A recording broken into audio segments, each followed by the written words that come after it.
the characters were they were so good.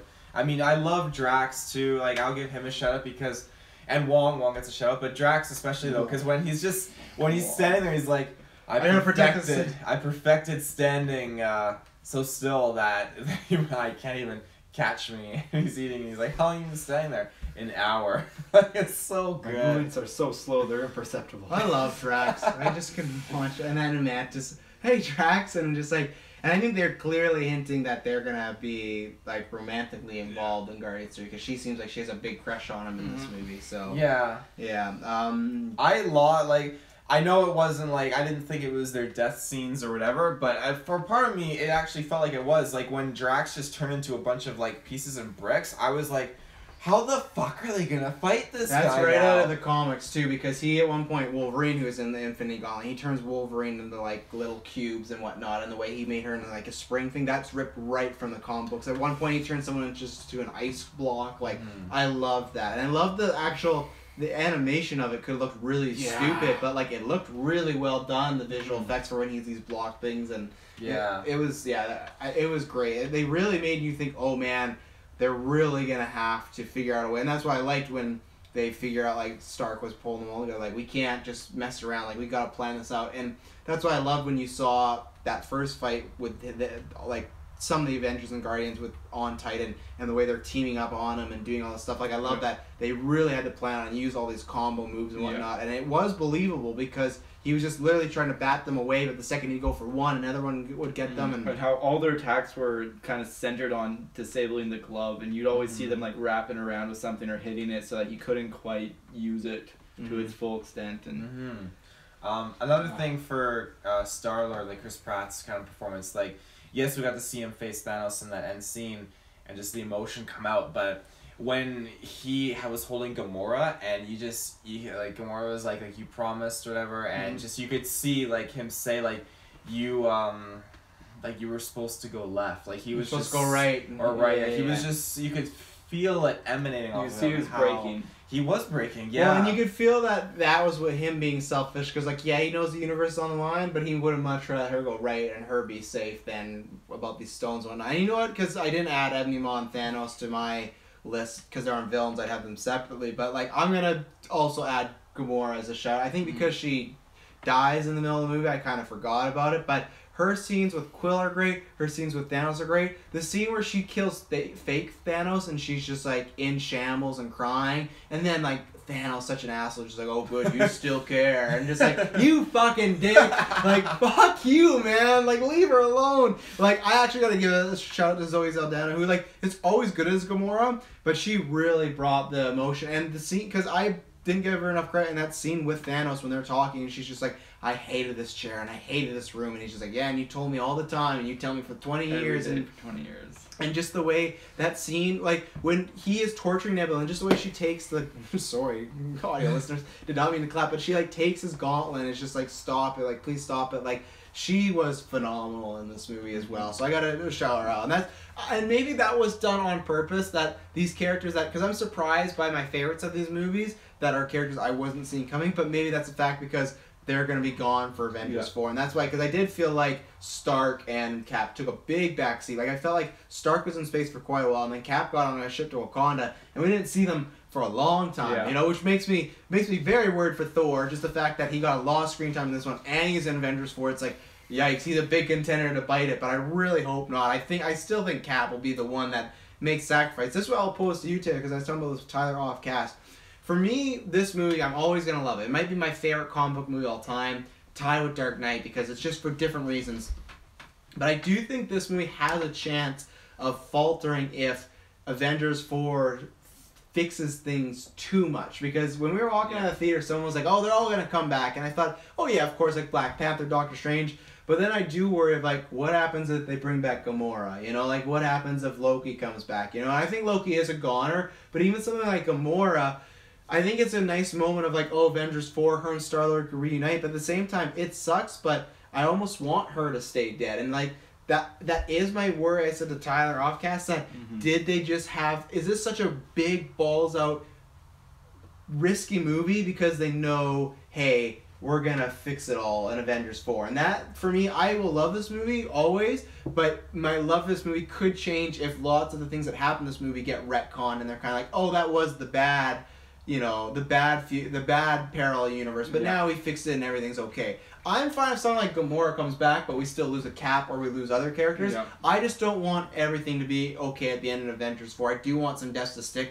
And, like, it sucks, but I honestly really want Gamora's death to stick because that was such a powerful build-up, and I know it would be great to have her and Star-Lord come back together, but I don't think it's worth it for the moment the integrity of yeah, so I hope that if anyone comes back, it's from the snap and after, not anyone before. That's what I'm hoping, fingers crossed, but I don't know, and that's all I'll pose to you guys as far as, like, the future, if, like, are we at a risk of that could happen? Like, Taylor, how do you feel if, like, Gamora comes back?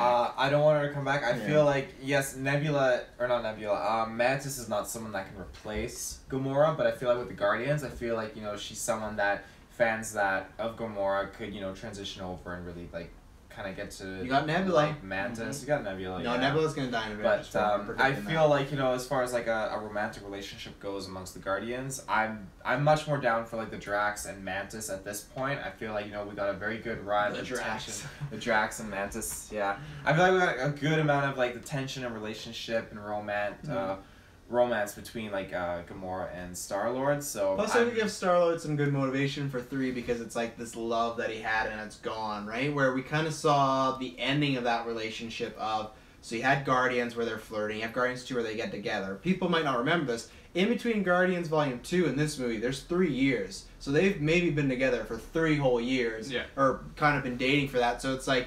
So they had some form of a relationship. And I think you could bring Gamora back for flashbacks and stuff like that for Guardians 3 or have Peter think about her and stuff like that. Or maybe they have similar to like a Vision scene of like what Thanos had with her. Especially that's the other reason I don't want Gamora to come back. Because even that scene of Thanos seeing young kid Gamora, that I almost feel like gets a little murky and taken away if she comes back alive, right? Like I really want her to die. Not because, like I said, she's great performance, but just from the story... It might feel like a little of a cop-out for me if she comes back and it's like, well, now we've lost that moment, right? And it's just like, do we just pick up in Guardians 3 and everything's all hunky-dory? Like, that's what I worry. And just because she didn't die in a Guardians movie, that's another reason why I'm worried her not coming back. Because I could feel like, oh, if we kill off a Guardian, it should be in their movie. So we'll fake everyone out, so...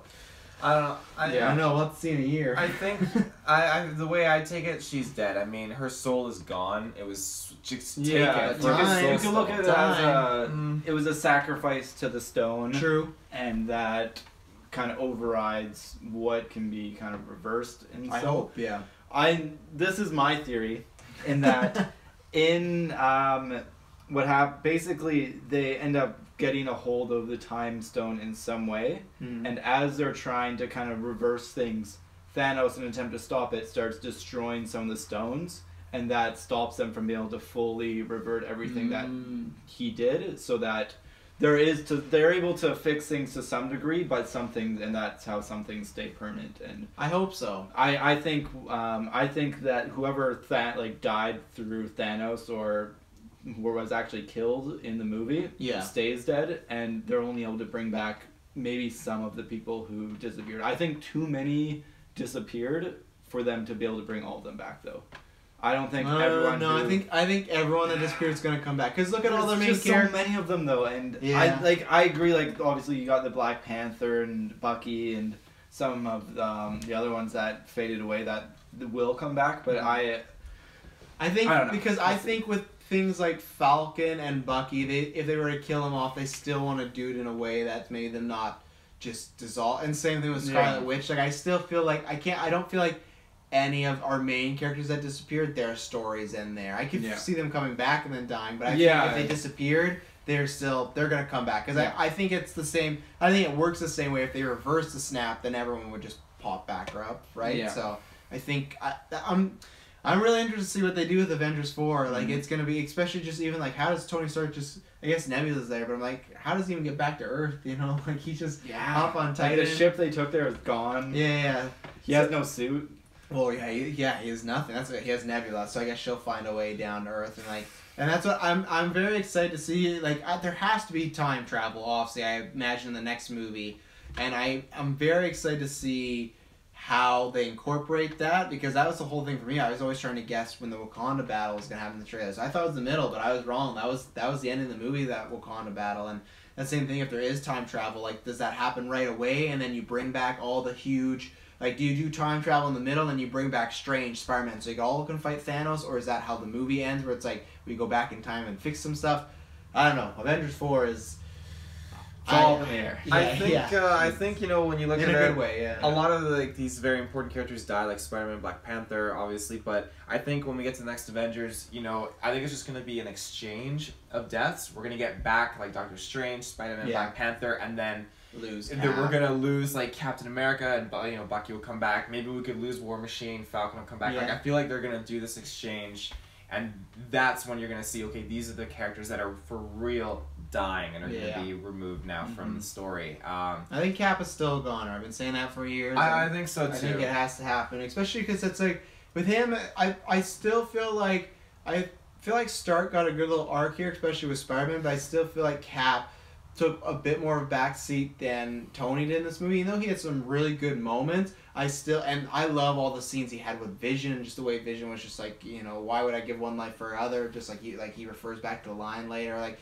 Great classic Captain America, like, emotional, like, motivation speeches, the way he talked down to Ross, everything like that. But I still feel like his biggest moment in this, like, Infinity War, or whatever the next one's gonna be called, is yet to come. And that's why I do like that we had this movie filled with characters, but I like that we're limited in the next one. I think obviously they'll all come back. It's not like the majority of them will all come back, but I like that maybe the first half of Avengers 4 is going to be pretty much your core Avengers, you know, War Machine, Iron Man, stuff like that. Like, I think that's good, especially after a movie that was so big. We're going to get to have time to see these characters really mourn and really be like, okay, what can we do to fix this? Or is there a way to fix this? Because it's clearly not a good thing if half the population gets evaporated. So, yeah. You just kind of remind me of something there, and it's kind of steering off the track a little bit. But like with Ant-Man and Hawkeye, now I really feel like Hawkeye is going to make an appearance in Ant-Man and Wasp because of what they talked about now, and I'll say maybe post credits. I won't say in the movie. Post credits. Now I'm really wondering at this point. So now is Ant-Man and Wasp after the events of this? Well, that's what I'm very wondering too, and it's a tough act for them to follow because I feel like you gotta walk a tightrope. I feel like that movie will be happening before / concurrent to this, and the movie will end similar to the end credit scene where everyone's disappearing. I don't think whatever's happening in Ant-Man and Wasp would happen after half the population's gone, because I just think that's too distracting for whatever they're doing. Even like, I guess there's going to be criminals still committing crime, but I feel like even people that are about to rob banks, if half the population were like, well, I don't know. Maybe that's when it gets worse, though. Maybe that's when it gets worse because defenses are down, and people are crashing. So, you know what? Maybe it's like the Purge, it just gets worse. But I feel like it's happening before or concurrent. Because if it's happening after, that'd be kind of tough to not answer any questions of what's going on, right? And a big thing is that how, like, quickly and how isolated everything actually happened. Like,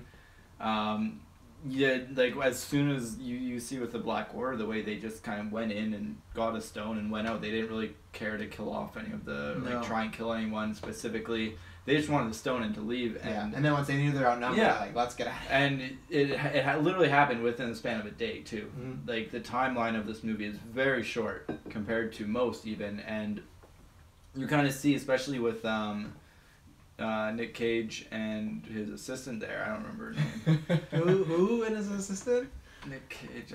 Nick Fury. Oh my God, Rider. What a fucking shock. They just go to this car and it's Nick Cage. Like, I want your soul. Yeah. He's in the MCU, man. Yeah, like, they have no idea of anything that's happening until people start disappearing.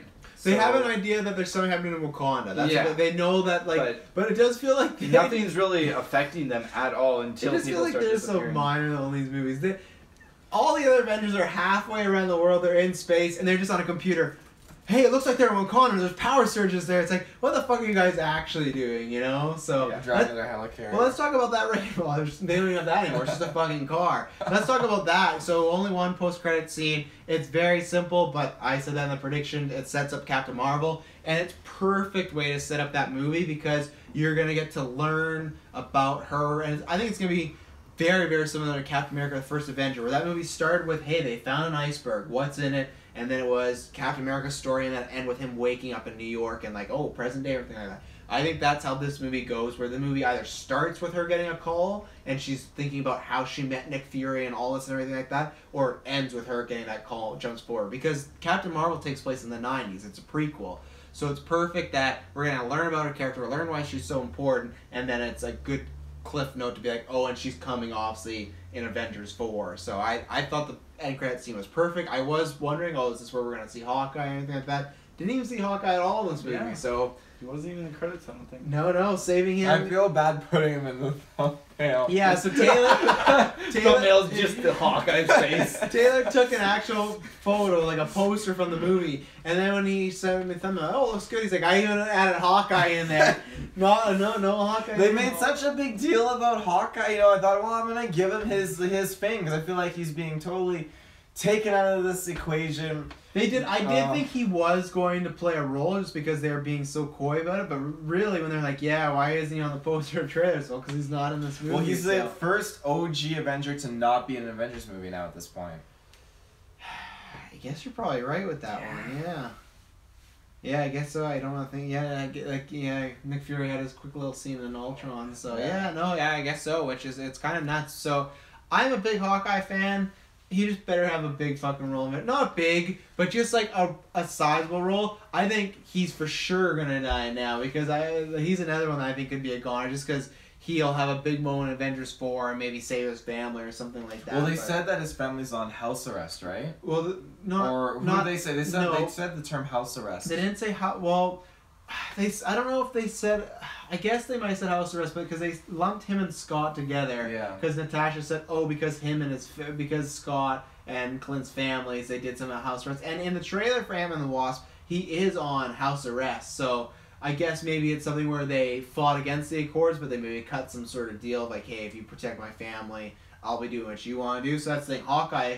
Ant-Man, because Ant-Man in the trailer, they get rid of his bracelet, so they break him out. Hawkeye could be on some separate mission. They could say, hey, you got to do this stuff for us because we own your ass and we own your family pretty much. So I think he's gonna get a Captain America moment that he got in this movie where they're gonna be down and out and Cap saves him, which I loved in this movie. Like we saw it from the trailer, so I kind of knew that was coming, but just classic Proxima Midnight throws that staff, he just catches it and he just goes ham, he kicks ass and no fear. Even like I said, we saw that in the trailer too, but just the way he takes on Thanos, like he's the first one that goes after Thanos and runs. Like he's just a man and he's like, no, he has that heart. And I love just like little action moments where Black Panther and him just outrun every single soldier. Right? They're like, yeah, and I love that they were just like fighting back to back. And that's what I will say, especially just because we just got his movie. I'll say like, other than providing the setting, Black Panther is in this movie very little and has very little to do other than just like here's my expensive toys, you know, like, and it's fine because we did just get Black Panther, but I was almost a little caught off guard just because maybe it's just because like our world stuff is just because it was such a huge success. Like maybe they didn't think it was good. Like I think they thought it would be big, but not like one of the biggest movies of all time. And I was a little caught off guard that he was. I don't know. I guess I would be less caught off guard if he didn't also disappear. But the fact that he disappeared, like anyone like Stark and Cap, I'm like, oh, they took a back seat because they're clearly the main characters of Avengers 4, and it's gonna be all of them getting back together. For Black Panther, I was surprised. They even did that fake out where it made it look like the girl from Walking Dead was going to disappear, and he did. So I was surprised that he actually did disappear, to be honest, with that one. More than Strange or Spider-Man. I think, too, I mean, this is like the first time in a long while I think two Marvel movies are actually like in theaters at the same time. Because Black Panther is still in theaters right now. And like not even at the cheap theater, but for us, like he's still at like he's still famous. Oh wow, I didn't even know that. Still making tons yeah. of money. So I mean, you have that and Avengers. So I think it's good. You know, people get a huge dose of Black Panther, and then they're introduced to this other, like the Avengers movie. Mm-hmm. One thing I wanted to shout out to is when Bruce Banner's like, "There's an Ant-Man and a Spider-Man." Fantastic I line. love that. You're telling me there's an Ant-Man and a Spider-Man?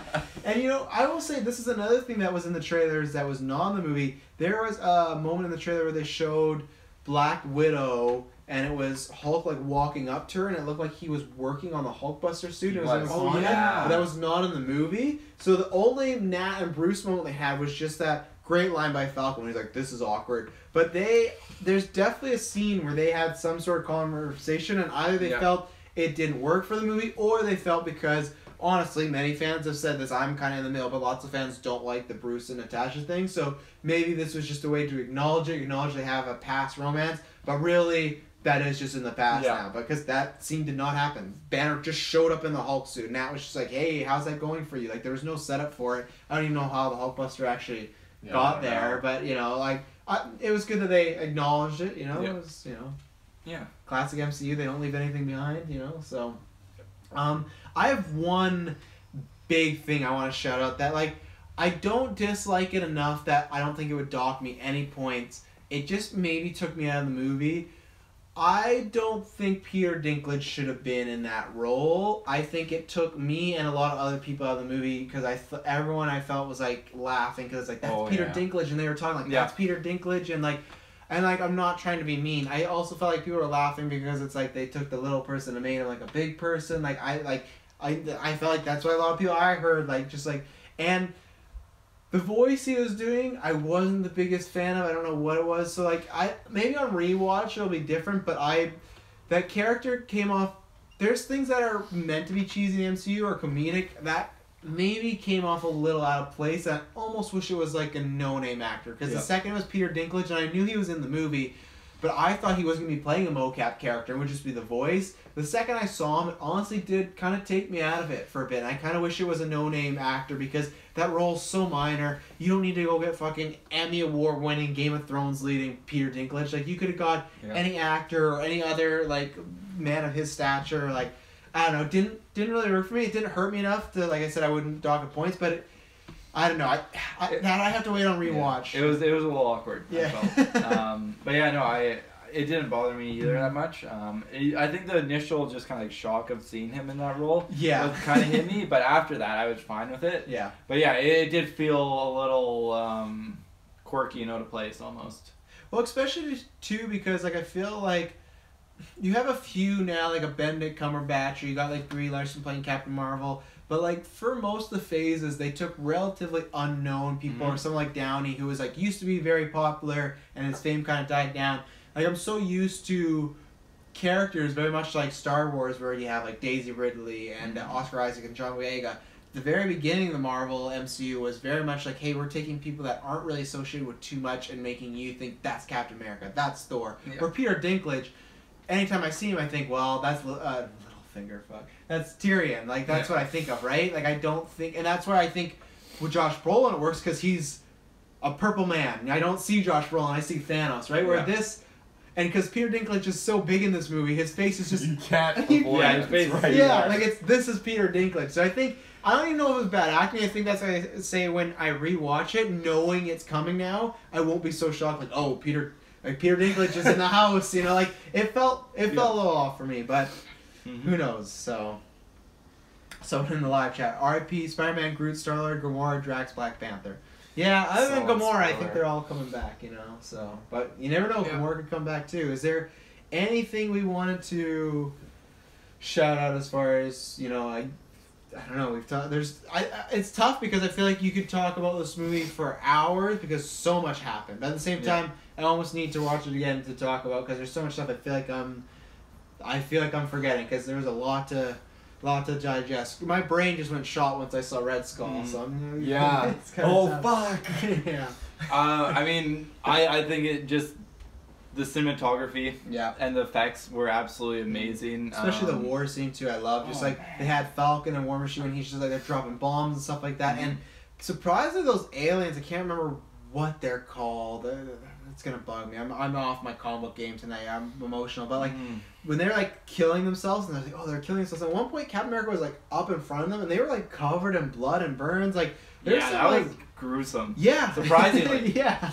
Yeah, and I don't even know, like a lot, but I think the cinematography stood out for sure. The soundtrack was par for the course, I would say. I don't think it stood out for me big time. It definitely like it was what I expected, but it didn't go above and beyond. And I expected kind of.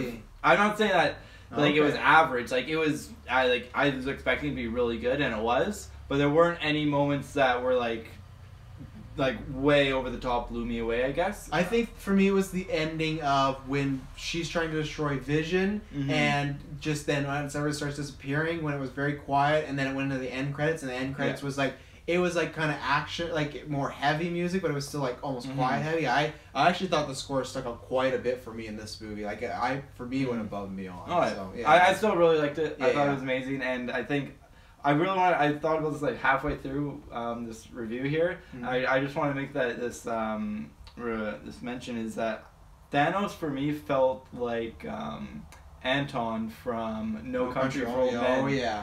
That Anton up until this moment was probably my favorite villain of all time, just because of how relentless and just ruthless he is. But he also has like this set of morals, and you're always scared because you always feel like he's just so unstoppable, even when he's sort of down and out almost.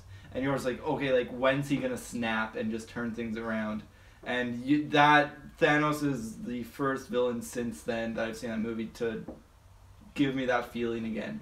And the fact that we're getting another movie with him, and just oh man, I just absolutely commend Josh Brolin and what Marvel and Kevin Feige and everyone the part of this film did with Thanos. Like just absolutely mind blowing. Yeah, when you say all that and all the stuff we've said, I always do this. I dealt them before Civil War. They proved me wrong. I dealt them a little bit before this, but I'll do it again.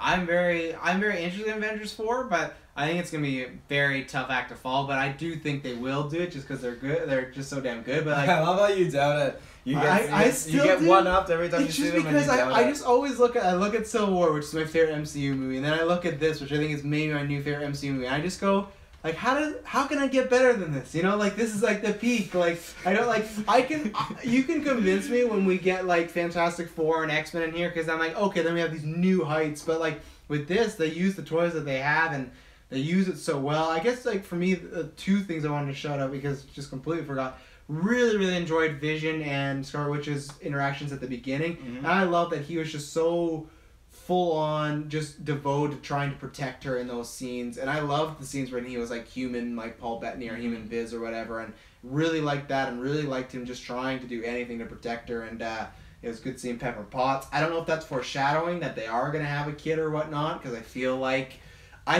there's a version of this. I feel like, so they lay the groundwork of, we're talking about having a kid, and they survive it, and maybe it would be a good idea to have a kid. I imagine they have a kid, and that kid gets named Steve for some reason, because I think Steve's going to bite the dust. So I think there's a chance. That is a Travis prediction. I'm honestly kind of thinking that when the phone was breaking up as Tony Stark was flying out of atmosphere, I feel like she was saying something that maybe she was actually pregnant and it was cutting out. Because I feel like they really emphasized that scene a little bit too much. And he even said, like, what was that? And it wasn't him, like, trying to cut out the conversation, but they focused on her saying something. I need to rewatch it and listen to exactly what she was saying.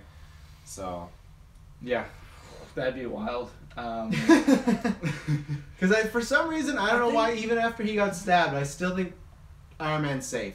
I feel like they don't kill off Downey till he wants to go. Like, but I don't know. Who knows? You never know. I'm actually of a different opinion of who. I think my prediction is that Steve dies initially, and then he comes back, and not in this timeline in a way, but he ends up getting sort of an ending in a different timeline, per se.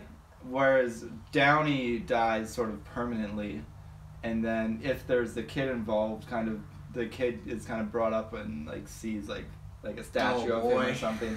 I don't know, but I do think that Downey's I would say he dies like more permanently than Captain America. I think Captain America makes a huge sacrifice, but in some way they make it right for him.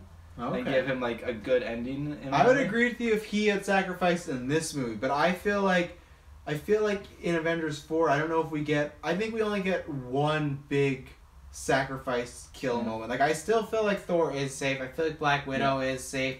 Like the Hawkeye, Strange for sure. Safe. Strange. And then who else am I missing? Hulk. I think they're always gonna keep Hulk around. So those main core Avengers, I feel like you only do one, and I feel like it's gonna be Cap. Or I don't feel like they do both of them having like a bigger moment, unless it's one of them saving each other. Mhm. Maybe Cap saves him because he knows Pepper's pregnant, so he's like, oh, You gotta feel stick like Hulk is safe because I think Yeah. Ragnarok was the start of his 3-arc story, so couldn't the next one be his end? I just think because Hulk is such a good, easy, fun character to plug in, you could just keep him for, hey, we're gonna put him in Spider-Man Homecoming 3. We're gonna put him in, and because they can't make a solo Hulk movie, I think Hulk is even a character that could disappear for a few movies, and you could always bring him back. Like, I don't think they ever want to lose the Hulk. You know? Yeah, But- it's so iconic. And Yeah. it's so easy to insert him with any of the cast in their own. Oh, solo especially movies. after Ragnarok, where like Iron Man. Okay, some people have said it. I don't think it's gonna happen. Some people have been like, hey, sure, he could become the new Iron Man. It's like, okay, she could. And then like with Cap. Comics that happens, you have clearly two people between Winter Soldier and Falcon who could easily take the mantle and become the new Captain America. Where with Hulk, if someone else goes and gets gamma radiation poison, you're kind of like, that's a little lame, like that. Yeah, Like, and no one's gonna want to do that. no. And it's gonna be like a really ham-fisted way, like, oh, someone stuck themselves with the wrong needle, you know. So like, I think Hulk is harder to replace, same way as Thor. It's like once Thor's gone, like there's no Loki anymore, and like I guess we didn't even talk about Loki. I love that he got a great showcase. I think we'd all said this, but like I've been saying this probably since we started this cast. Like, Loki's a goner in Infinity War just because his story made sense. He already redeemed himself. He redeemed himself overly in this movie. Like twice he saved Thor's life by you have the cube, and then he tries to kill Thanos. So like they gave him multiple times to show, you know what, if you thought he was bad, when he died, he was really good. And man, what a brutal, awful death scene. Like, choked him to death, but really just kind of like broke his neck and spine. And like, yeah, just the way. And I love that Thor gets loose, but he's not even concerned about escaping. He just goes and lays with his dead brother. And he pretty much just thinks it's done for him. I think he's kind of accepted that he's dead. And yeah, it's a great shout out to one of my favorite MCU characters. And shout out to Tom Hiddleston for years of. I love that. He dies in like the very first scene of this movie, and he was the first scene of Avengers. Avengers started with the cube was going all nuts, and then Loki popped up, and it is a big moment because that's such a huge character we're losing. I thought it's the same thing as Cap. Is once you make him good, there's not much place to go because if he's good, he still should go to prison. I've always said this. Like if he goes back to Earth, it's like, man, you still invade us. Like you got to at least do 50 years, you know, or something. Yeah. So, like, there's not much. It's the same I always say about Darth Vader. You know, if Darth Vader made off that Death Star, he should go to prison, you know? Like, he doesn't get to survive. So, like, for Loki's story, it makes sense. And bravo to Tom Hiddleston for many great years of being, before Thanos came around, the best MCU villain. And now you got good company replacing you. So, yeah but great send-off he got. So, yeah. Anything else? Oh, that Star Killer moment where Thanos brought down the moon. So I instantly thought of Star Killer bringing down the Star Destroyer. I was like, oh, that's so sick. I love that he's like actually having to flex and his veins are popping out and everything like that. Yeah, fantastic. Don't throw another planet at me or I'm gonna lose it. This, the score, I love the score so much. I hope it gets the Last Jedi treatment in a sense where you can actually, when you get the DVD, you can actually play the movie with just the score. I think that would be fantastic. The Last Jedi just does that. I don't know. I think that's a trend that more movies should do. I feel like if you watch the movie enough and you know what the characters are saying, no voice. It's just the actual score playing. Cool. I think it really gives a different tone and kind of feel to the movie. Have you watched the Last Jedi version like that? No, I have to watch it one more time, and then I'm gonna watch it. How can you say all this then? Yeah, I just wonder if there's like the scenes where like Kylo Ren and Rey are talking, like those are really quiet on score, so it's just like silence. It's very different from what just the little clips that I've watched with it, but it feels very. I'm huge with score. I get very passionate about it, and like I want to actually go home and I want to listen to this score. Probably not tonight. It's getting late, but cool. Within the next couple of days, as I'm deciding when I'm gonna buy my ticket to see this again, because I'm buying my ticket to see this again. Oh yeah, this is. I'm gonna probably a few. I think this is the first movie that we reviewed that I'm gonna see in theaters again. Yeah, like I don't want to see it in 3D, but I might go to the West Side just to see it on the extreme screen, just because I want to see it. Also, the seats are comfy as hell. Yeah, just so you know, Hawkeye and Scott Lang, aka Ant-Man, cut a deal with the government and are currently under house arrest for the sake of their families. So clearly Ant-Man's going to go do his adventures, and then Hawkeye's going to see this and be like, it's time. I don't think they're going to care if I leave my home right now. So Hawkeye standalone movie? No, he'll be in Avengers 4. Hawkeye and the Ant-Man. He's gonna shoot that stone out of that glove. Shoot and that stone. The Well, time stone, and then Your prediction he was in Wakanda getting the Infinity Stone? I thought he was. I thought he might be after the Soul Stone because Soul Clint Stone. was the Soul Stone. yeah, well, you know, people have memed about that because Loki in Avengers says he has a lot of heart, so people are like, oh, the heart and soul. But, and I'll say I liked how they revealed the Soul Stone. Obviously, like it was Red Skull, but I like the actual like you have to make a sacrifice for what you love, and I love that Gamora thinks she has, and just like, oh, you do all this, you kill, you destroy, and you have nothing, you don't know what love is. And then he just turns around and he's crying. He doesn't know what to do. And it's just like, and I love that line she says. I always love that line. Just like, this is what love is to you, and like, just shows how twisted and demented he is, and just like whether it's him just informing himself that way or the way his life has gone, it just shows that like that is love to him, unfortunately, and just calling her little one. And this movie's so good. It guys. is. I'm gonna just shout it again. Like the past couple years, like for me, the movies I've seen in theaters that have just actually had my hands on my head or freaked out was Darth Vader going down the hallway scene in Rogue One. I had my hands on my head and I couldn't speak. And then again, Red Skull just being revealed like that.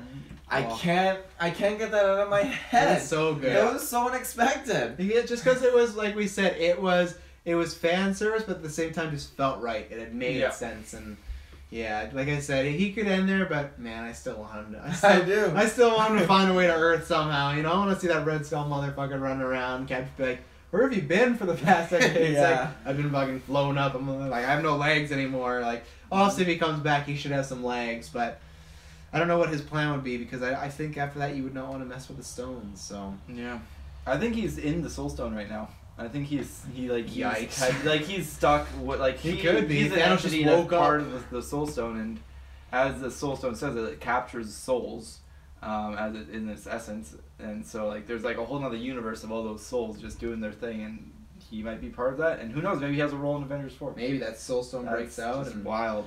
I was gonna say I thought that'd be too much to ask for, but I would have said that for Avengers. I would say, Red Skull in this, that's too much to ask for, but he made it in.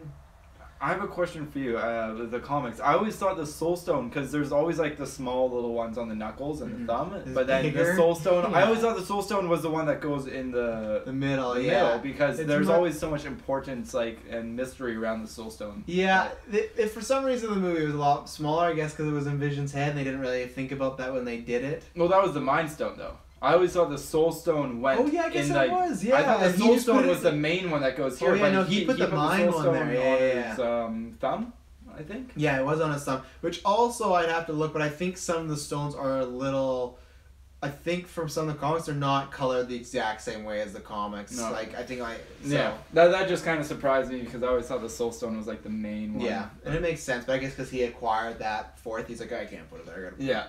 I have a question for you too. So his gauntlet looked really destroyed after he used it. Is it like a one-time use? Well, that's thing, what I wonder or- because that's not in the comics. That's not the use where like he snap because the way Infinity Gauntlet the comic book is the snap is what starts it all. The snap starts it and everyone disappears and they go, we got to figure this out, and then it's left to that's why we have a crossover because you have like half the X-Men gone, half the Avengers.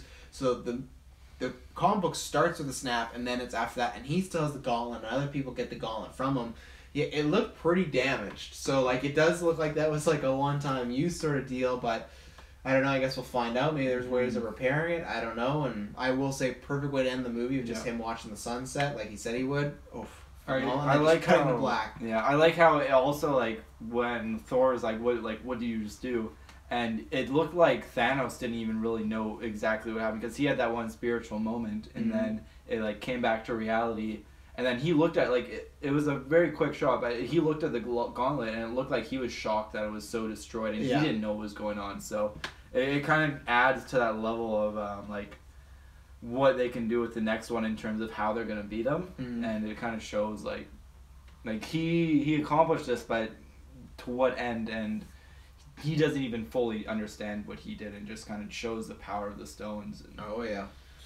Do you feel too that his home planet was called Titan? Now, do you think it's the Titan moon like in our solar system? That's how like Tony Stark on the ship got there so fast. Maybe. I just think that's kind of cool. If it was, Yeah, No, like you're but maybe like back in the day when they had the comics, they wrote Titan. Maybe that was the idea, like that. But I Also, kind of funny how like the planet's called Titan and the people are all just Titans. And he's the It's Mad not- Titan. Yeah, but it's like usually like I don't know. I wanted to show this out because I don't agree with this, so I'm sorry, K. Michael. He said he had a little theory that everyone who disintegrated in the end movie will be brought back to life, and everyone who is left alive will die for real.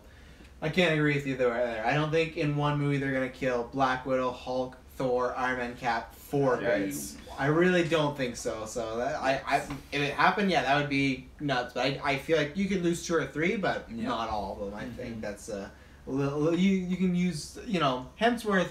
He's a young guy. You can get a few more movies out of him. Yeah. Even Evans if you wanted to. So. I think it's hard to say like a blanket statement of like who's gonna live and who's gonna die. I think it's gonna be very specific and kind of random of like people who faded away and people who are alive, and I don't think there's really any way of predicting who exactly. Well, especially because we don't know how they're gonna really use time travel in the next movie, right? If they do use it, because if it is the fact of hey, we can go back at any point, because there's been set photos of them filming in their like OG Avengers costume, so it's like, are we really going back all the way to Avengers? Because if that's the case, then it's like, well, yeah, then Gamora and Loki could all still be alive, right? So that's the thing where it's like we really don't know. It depends what the rules are. It depends if the gauntlet can be used. It depends how far they go back. So it's tough. I still always say the blanket statement of like I think Cap will die, but like anything, it's kind of up in the air. So it's which is exciting and scary at the same time. So yeah.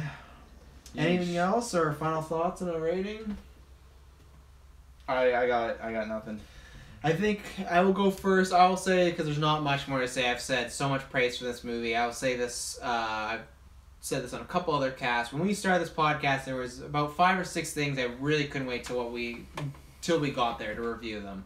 One was Civil War. One was BVS. One was Force Awakens. One was The Defenders, and one was like Comic-Con and E3, and then the other one was this. I remember when we started the podcast, it was like, man, and that was like 3 years ago, I was like, man, I cannot wait to get to this moment, and somehow, and this is why I won't doubt them for Avengers 4, they're going to knock it out of the park, but somehow, after all these years of hype, whether it's starting from Iron Man, whether it's starting from Avengers revealing Thanos, after all these years of build-up, everything has been culminating in this moment, and it felt earned, and it felt justified, and it felt right, and that's more than I can ask for. Yeah, maybe there's something like Peter Dinklage that took me out of it, but really, there's so much stuff that's not even just great, but just like overly great. Like it just like it was a buffet, and it just kept giving you more and more and more. And like I said, somehow for Avengers 4, they still held on to moments that have not happened yet, and just leaves me even more excited. And I don't know how they do it. They just top themselves again and again. Like I said, I will have to watch it. That I will say again that.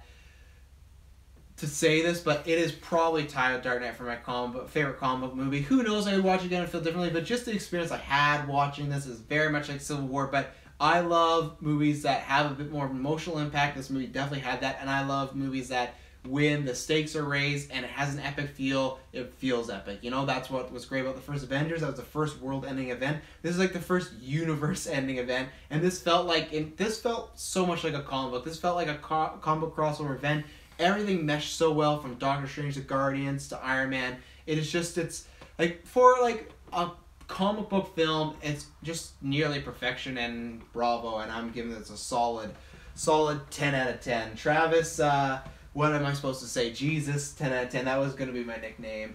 Yeah, phenomenal. I don't know, 2018 is a tough year ahead of itself for me to not make this my favorite film when we get to Golden Geeks and all the way next January, because this was a thrill ride. This is gonna have to take multiple watches just to process this all, but fantastic movie.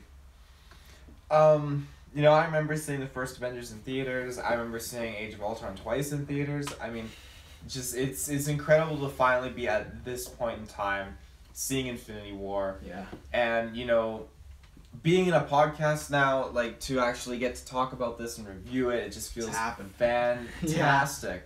And like you said, like with doing it with like Force Awakens and such, like it just feels so great. And this movie had so much going for it, and all the hype that it had, it was delivered. It was delivered, and then somehow. I don't get it. How? I don't know how either. It's just I don't know why, but I'm just gonna take it and accept it, and as I said, like I'm gonna see this movie multiple more times.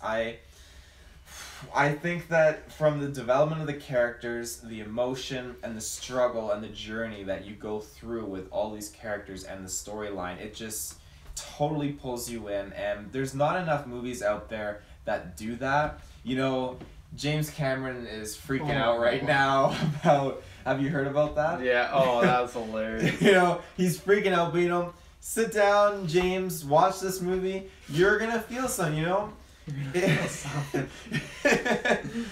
Your anger. Help me out, big guy. Yeah. It's just there's not enough movies out there that can really pull you in and make you feel, and this one totally does. And it has moved me, you know, not like life altering or changing or anything like that, but enough in the sense that it's just like all those signature moments, like right when Captain America makes his debut and you just see him go to town with Black Widow and Falcon. And the Avengers theme kicks in. It kicks in. I'm like, okay, like even though like Captain America, he's definitely not in my like top 2 favorite heroes. Like you didn't even put you didn't even put in your top 10. Like he was so hype, and just I was smiling when I saw him come in. Like we needed him right now. Like this is perfect. Like I am so happy with this movie. When it comes out on Blu-ray, DVD, digital, I'm getting the 3 triple combo deal, whatever I can. You know, and that like deluxe steel case. Steel case? Oh, the very steel case. You know, Kevin Feige, he just he takes what you want, gives it to you, and I feel like he's watching. He's like, oh, Travis, he doesn't know how we're gonna one up this. I'm gonna take that challenge. I'm gonna one up him. It's true. He just gives you something, and you're just like, oh man, this is the best thing ever. And he's just sitting there laughing, like, you think this is it? And just think, like, next year, like in 2 years from now, they're gonna have the rights to Galactus, Doctor Doom, the X-Men, Fantastic Four. Like, just when you think, oh, this is the peak, like, we could still have many more moments where it's like, how do they keep doing this? Yeah. Like, damn, like, whatever. You know what? Sometimes people talk about people in Hollywood making too much money. For my happiness, whatever Kevin Feige is making, I want double that, because this man is doing such a good job. So bravo, Kevin Feige. This is you started this 10 years ago with Iron Man. And what you got? An official number there? I do. I'm gonna give one more pointer out. I'm gonna apologize. You know, I feel bad for Dylan because he's not getting his daily dose of Paul Rudd in this movie.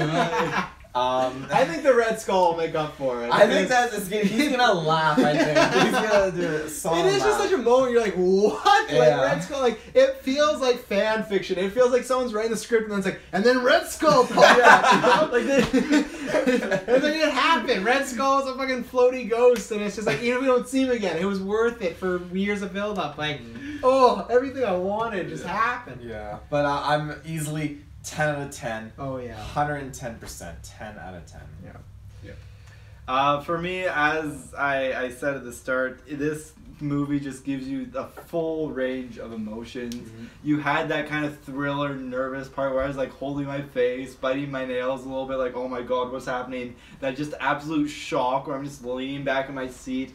No idea what's happening, still trying to process everything. You've got the tears. You've got those fight moments where you're just like, I'm just like fist pumping. I'm just like, yeah, let's go.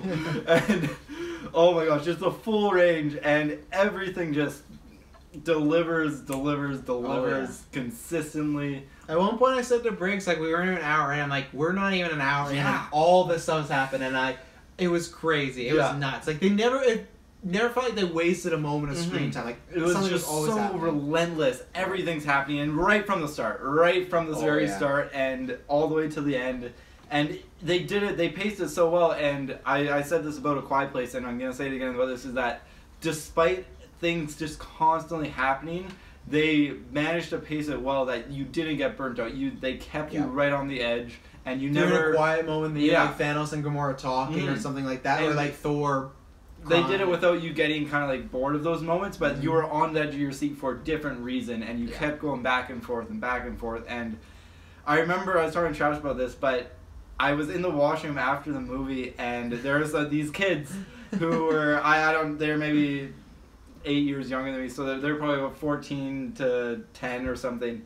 And they're in the washroom, and one of them was like, "Oh man, that was like an alright 14 movie." to 10. Are you telling the viewers you're 18 right now? Is that what you're trying to say? No, I don't know. I know. Probably young. I'm 22 for the record. But they're these young kids, and one of them was like, "Oh man, like that movie was alright. Like I didn't like it a whole lot. And the other kid was like, oh, and I hated that ending. And I was just thinking to myself, man, I'm not even mad. I just feel kind of bad for them. And I really hope that 5-10 years from now, they watch this movie again. They've seen like the whole MCU up to this point, and they really gotta have another look at this. Because you know why? Things like them and things like my daughter Gwen is gonna grow up, but this movie just fucking exists. When she's 5, she's just gonna be able to put in a Blu-ray and watch it. I could never do that shit. That's why I posted on Facebook talking about, like, me and my friends back in the day. I read Gauntlet when I was 10, and just like talking about, like, man, it'd be great if they did this movie. Like, oh, they could never do that. So many characters, so much money, everything like that. That's why those kids are like that, because they didn't have to wait the years for these movies when it's just like, all we had was like Spider-Man and X-Men, and that was it, and we had a couple movies every few years. Like, this is like, people are going to grow up with... They don't got to wait to see Red Skull. They can literally... Whoa, Red Skull disappear on Tuesday and Wednesday. Oh, look, he's in Infinity War. Like, they're not going to know the years of, like, where is Red Skull, you know? Like, you don't know how good you got it, kids, so fucking enjoy it. They're going to be able to binge watch all the way up to Infinity War. And more. They're going to get to the point where they're on X-Men, and we're going to be like, my God, it's here. I remember, in middle school, I remember when this was first started happening, me and my friend was super into comics. I wasn't into comics at all, but I loved the Marvel movies, and he was like, yeah, so like there's this crazy theory that like they're building up towards doing like Infinity Gauntlet. I was like, yo, what's that? That sounds so sick. And he's telling me about Thanos and everything. I'm just like, my mind's blown. I was like, this is the coolest thing ever. Like, there's no way it actually happens. And it did. Here we are. So it's good. I am giving this a 10 out of 10. Boom! Easy. I mean, Thanos just like, I've mentioned so many moments, and I could mention every single scene with him, and it's like a standout moment. Oh yeah, because it's just so. I watch a compilation of his scenes if they're on YouTube. Oh, and just like the amount of nuance they put into his characters, and Josh Brolin's performance with all the expressions and the lines, just absolutely out of this world. Easily the best comic book villain, and easily, I think probably one of like the best villain for right now. I'm gonna say it's tied with Anton, as I mentioned earlier. Yeah, I think it's legitimately not just comic book film, just film in general. And the way going into Avengers 4 could easily take best villain ever, and I just, oh my goodness. It's just absolutely wild. Yeah. No, I feel like a complete idiot after Black Panther. It's like, oh man, I think Killmonger's gonna outshine Thanos. Because I really did, just because Killmonger was so strong. I'm like, oh, like, how do you top that? How do you top this character who's like being propelled by race, you know, which is a huge hot button issue, especially right now. And it's like, Thanos, just phenomenal. And yeah, with 4, I'm very excited. Please, you've done so well. Please don't bungle anything with 4 that makes me look back on this movie and be like, oh, like it could have been so good. And they something like that's the only thing that is risky with time travel, just like in real life. But you know, and shout out to Josh Brolin. You know, a few weeks we're gonna see him as Cable, and man, he's having a good year. Like Cable and Thanos, like it's mad types. It just delivers on that grand epic scale that. I would say it hasn't really been experienced since Lord of the Rings almost. Like, that's how I kept feeling. It's just Lord of the Rings, huge and all-encompassing, and it just executes it perfectly. And when you're jumping between like 4 different stories, but you don't feel lost, everything makes sense. Like, it feels very much like Lord of the Rings with 2 towers. It feels like Return of the King as far as the epicness. Take out, obviously, it's not the conclusion, but yeah, I agree with you there. Since like that, and honestly for me, I was throwing out the same thing. I had a similar experience with Force Awakens in the movie theater that way. Like when you were showing out movies that you cheered at, like Force Awakens for me, Civil War, things like that, Avengers. But there's not many movies where I'm cheering and like that emotional throughout, or just having the highs and lows, and the lows being not like lows as far as being negative, just lows as far as like, oh, this character's gone, or sad moments, something like that. Like that it shows when you do 10 years of films, 18 films, and you all make them decent to good. It pays off, man. That's not going to be a shot at anybody. It just shows that they put in the work. And this is one thing too I'll say as we're closing out here. Like, I'm happy we're living this moment, because in 20 to 30 years from now, this is going to be looked at as such an achievement in Hollywood and everything like that. And Feige and Downey, because I feel like Downey's the figurehead of this. He's the poster child. It's like they're going to be Hollywood legends. These are stuff when we hear about people like Hitchcock or stuff like that, or Spielberg, even though he's not passed on. Like, when us at our age had to go back and look like, oh, how did they build this legacy? We're seeing these two men and like this whole studio and Disney build this legacy of like, yeah, at one point they started this thing 10 years ago and they made 18 films that led up to this huge climactic thing. And it's probably going to be one of, if not the biggest movie of all time. And like I said, they've trained the audience to stay after the credits. They've trained the audience to watch movies like TV shows. Like, this is a huge moment in Hollywood. And like I said, it's a huge moment that this movie happened and it's good. I think it's great, but even if it was good, it's like, wow, they still managed to at least meet the hype. For them to, for me, exceed the hype, I didn't think it was possible. Didn't think it was possible. And you know what? Avengers 4, it's your move. Show me wrong. Prove me wrong. Oh my goodness. Prove me wrong, because if you prove me wrong again, I don't know. One more year. That's wow. It's gonna be a long year. Gonna be a long, long year. Well, you know how you can spend that long year with us, the GeekVerse. Taylor, where can they find us? Well, ladies and gentlemen, if you did not disappear and you're still around, which is good, you can find us with your internet connection in the search bar on your Facebook. Type in GeekVerse space podcast. You can cut the check. Cut the check, Feige. You deserved it. You earned it. We got all of this awesome content on there. Don't even donate to our Patreon. Just find out where you can donate to Kevin Feige and just give him money. Just do it. Give him $1. Give him $1. Thanks for Thanos. Yeah, you know, Facebook, obviously Twitter. GeekVersePodcast.com. Go there, you'll find everything. You'll find Gauntlet. GeekVerse Podcast is live Friday night on YouTube. You can catch it Saturday night, the following day, because that Saturday falls after Friday, folks.